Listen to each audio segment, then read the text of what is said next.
Hello বন্ধুরা, 31শে December ছিল আমাদের পিকনিক। না, বাঙালিদের মতো এটা চিকেন, মটন, রাইস, বিরিয়ানির পিকনিক ছিল না।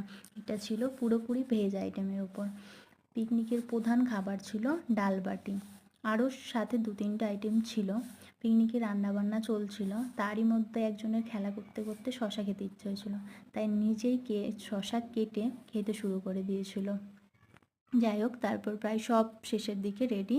স্যালাড কাটা চলছিল আর চলছিল বাটির ফিনিশিং টাচ। এই যে এগুলো হচ্ছে বাটি, ঘি মাখাচ্ছিল তখন বাটিতে। যাই হোক, খেতে বসার সময় প্রায় হয়েই গেছে, খাবাররা ওয়েট করছে আমাদের বসার জন্য। এই যে এখানে সব রাখা আছে অ্যান্ড ফাইনালি রেডি ভেজ থালি। এটা হচ্ছে পিকনিকের ভেজ থালি প্রধান। বেশ টেস্টি হয়েছিল খাবারগুলো। যাই হোক, সবাই খাচ্ছে। আর পিকনিকের শেষে ছিল আমাদের একটু খেলাধুলা, সবাইকার, ছোট বড় নির্বিশেষে। তো কেমন লাগলো ভিডিওটা অবশ্যই